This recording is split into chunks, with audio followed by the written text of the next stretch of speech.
Hello guys, welcome back to our channel. Episode ആരംഭിക്കുമ്പോൾ കാണിക്കുന്നത് നെല്ലിശ്ശേരിയാണ്. അങ്ങനെ സീമന്തത്തിന്റെ ആഘോഷങ്ങളെല്ലാം ഭംഗിയായി തന്നെ നടക്കുകയാണ്. നേരം രാത്രിയാകുന്നു. മാഷും കമലയും അനൂപും ചേർന്ന് എല്ലാവരോടും വിഷമത്തോടെ യാത്ര പറയുമ്പോൾ സേതു പറയുകയാണ്, എനിക്കറിയാം മാഷിനും കമലയ്ക്കും ആതിരയെ കൂട്ടിക്കൊണ്ടു പോകണമെന്നായിരുന്നെന്ന്. പക്ഷേ അവന്തികയും ആതിരയും എൻ്റെ അടുത്ത് വേണമെന്ന് എൻ്റെ ഒരു ആഗ്രഹം. അതുകൊണ്ടാ ഇവളിവിടെ നിൽക്കട്ടെ എന്ന് ഞാൻ പറഞ്ഞത്.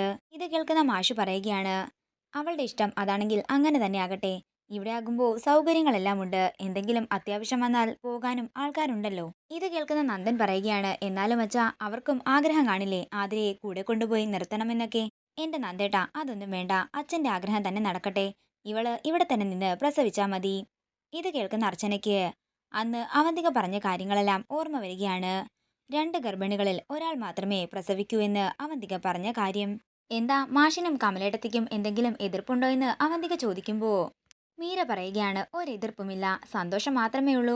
ആതിരയുടെ കുഞ്ഞിനെ അവന്തികയുടെ കയ്യിൽ ഏൽപ്പിച്ചിട്ടേ ഞാൻ ഇവിടെ നിന്ന് പോവുകയുള്ളൂ. അതെ അമ്മേ, ആതിര ഇവിടെ തന്നെ നിൽക്കട്ടെ. അച്ഛന്റെയും അവന്തികേട്ടത്തിന്റെയും ഒക്കെ ആഗ്രഹമല്ലേ എന്ന് അർച്ചനയും പറയുന്നു. അങ്ങനെ എല്ലാവരും യാത്ര പറഞ്ഞ് പോകുമ്പോൾ അവന്തിക അർച്ചനയോട് പറയുകയാണ്, ആതിര അങ്ങ് പോയാൽ എങ്ങനെയാ ശരിയാകുന്നത്? അവിടെ ചെന്ന് അവള് പ്രസവിക്കില്ലേ? ഇവിടെ ആയാലും അവിടെ ആയാലും അവള് പ്രസവിക്കും. ഇവിടെ നിങ്ങളുടെ കൺമുന്നിൽ തന്നെ അവൾ ഉണ്ടാകട്ടെ എന്ന് കരുതിയാ ഞാനും അവളെ തടഞ്ഞത്. നിങ്ങളുടെ മിടുക്ക് നിങ്ങൾ കാണിക്ക്, എന്റെ മിടുക്ക് ഞാനും കാണിക്കാം എന്ന് പറഞ്ഞ അർച്ചന അവിടുന്ന് പോകുമ്പോൾ ചിരിച്ചുകൊണ്ട് നിൽക്കുകയാണ് അവന്തിക. പിന്നീട് കാണിക്കുന്നത് എല്ലാവരും പോയതിനു ശേഷം ഒരു സിറിഞ്ചുമായിട്ട് സേതുവിന്റെ മുറിയിലേക്ക് ചെല്ലുന്ന അവന്തികയാണ്.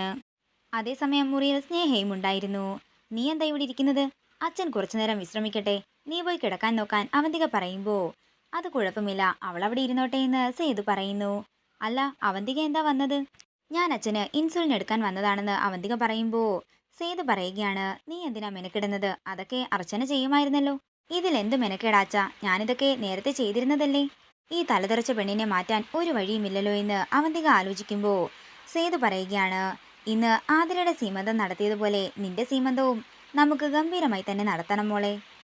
പിന്നെ മോളെ, മാഷിനോടും കമലയോടും അനൂപിനോടുമൊക്കെ നിനക്കിപ്പോഴും നീരസവും പരിഭവവും ഒക്കെ ഉണ്ടല്ലേ മോളെ. നിന്റെ വയറ്റില് ഇപ്പോൾ ഒരു ജീവനുള്ളതാ.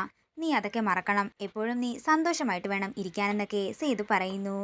അതേസമയം സേതുവിന്റെയും സ്നേഹയുടെയും കണ്ണു വെട്ടിച്ച് താൻ കൊണ്ടുവന്ന മരുന്ന് സിറിഞ്ചിലേക്ക് ഇഞ്ചക്ട് ചെയ്യുകയാണ് അവന്തിക. നിങ്ങളുടെയൊക്കെ മക്കളെ കാണാനെങ്കിലും ആയുസ് എനിക്ക് ഉണ്ടാകണേ എന്ന എൻ്റെ ഇപ്പോഴത്തെ പ്രാർത്ഥന. ഇത് കേൾക്കുന്ന അവന്തിക സിറിഞ്ചിലേക്ക് നോക്കി പറയുകയാണ്, അച്ഛനൊന്നും സംഭവിക്കില്ല.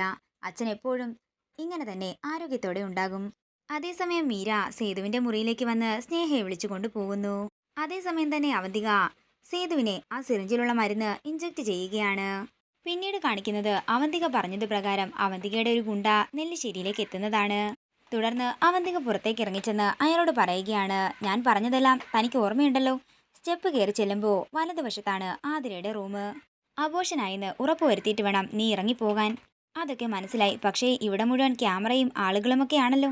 ക്യാമറയൊക്കെ ഞാൻ ഓഫ് ആക്കിയിട്ടുണ്ട്. അതിന്റെ കാര്യത്തില് നിനക്ക് പേടി വേണ്ട. പിന്നെ ഇവിടുത്തെ ആണുങ്ങളെല്ലാം 5 മിനിറ്റിനുള്ളിൽ ഹോസ്പിറ്റലിലേക്കും പോകും. അതിനു മുന്നോടിയായി ഒരു നിലവിളിയും ബഹളവും ഒക്കെ കേൾക്കും. അതിനുള്ളതെല്ലാം ഞാൻ ചെയ്തു വെച്ചിട്ടുണ്ട്.